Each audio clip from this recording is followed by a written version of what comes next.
What do you mean by a ATS? ATS is Applicant Tracking System. It is used by the recruiters to filter out the resume. It is a software application.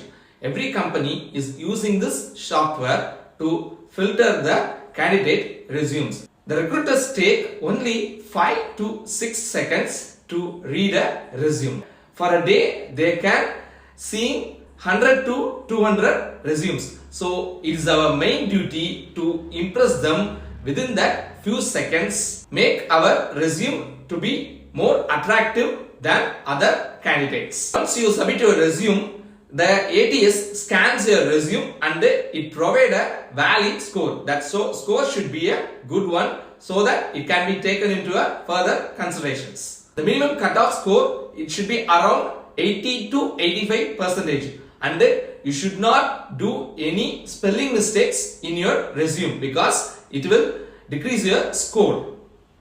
For creating an ATS-friendly resume, you can use a website named Overleaf. It is an online latex creator website. By using this, you can create, edit and share a file. There are lots of resume templates are available there. You can choose a ready CV template and open a new project, and by using the visual editor, you can create your resume. How the ATS works. The number one is resume submission. In resume submission, you are going to submit a resume either in a Word or PDF format.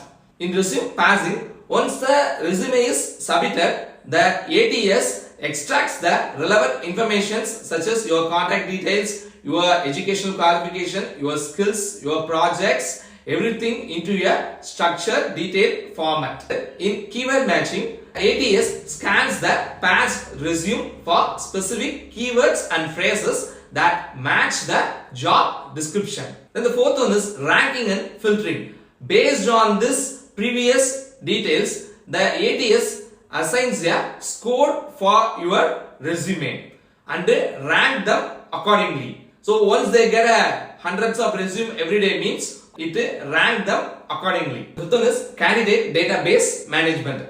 So once the resume is submitted, ATS acts as a centralized database for storing their CV, their cover letters and any additional documents. The sixth one is automated communication. The ATS helps to communicate with the applicants by sending mail, then scheduling their interviews and status of the hiring process. Everything will be shared by this ATS to the candidates. So how to create a ATS friendly resume? The number one step is to make your resume based on the job description. Second is format your resume appropriately. Avoid using images, graphics or any unusual fonts.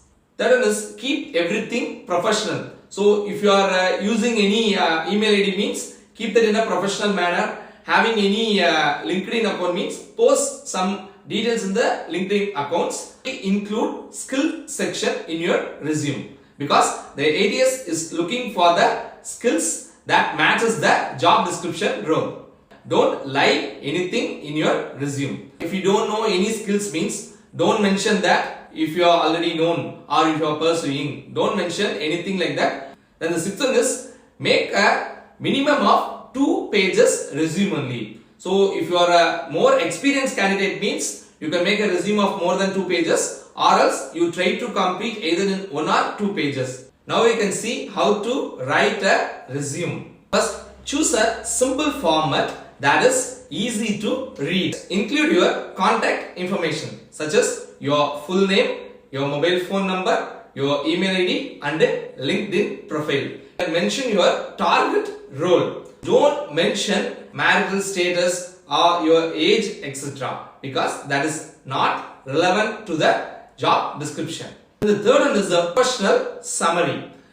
Rather using a career objective, you can include this professional summary section that grabs the attention of the recruiters. You can mention what are your core strengths. What is your education.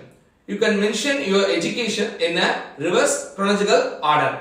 First mention which degree you are studying, the college, then under which university you are studying, then your year of passing, then your CGPA. Then the next one is showcase your skill. The job specific skills are more important because the ATS look the skill section a lot and a valid score will be given. Includes both soft skills and technical skills. That include programming languages, software skills. Then detail your projects. You can do relevant projects based on your courseworks you studied during your graduation. A project based on this coursework, and you can store that detail in a GitHub and you can share that GitHub link in your resume. So additionally, any other skills in code checks, code forces, code tantra, anything also you can mention in your resume. And the seventh one is internship. You can mention the internship, where you have done the internship and the duration. You can mention the company name, the job title and your role. Here the main three things to be included is what did you achieve, then next by what amount you achieved, then how did you achieve. Likewise, you have to mention your job description and your role during the internship. Then any extracurricular activities or any volunteer roles that you have performed during your college days, that also you can mention. Then the ninth one is the awards and the achievement. You got any prizes in paper presentation or any All India ranking in lead code or any IBM hackathon prize winning, means that also you can mention here in the awards and the achievement section. Additionally, if you published any patent during your final year project, means that also you can mention in the awards and achievements. Final one is the proofread and edit. Once you completed all these procedure, means you can check for the grammar and you can cross check with any of your faculty mentor before submitting to the recruiters. There you have it, a comprehensive guide to create a ATS friendly resume. Remember, tailor your resume for each job application by incorporating the right keywords from the job description. Thank you for sticking till the end. If you find this video useful, means you can kindly like, share and subscribe the channel. If you have any questions or any further assistance, please leave it in the comment section. All the best for your interview. Good luck. See you in the next video.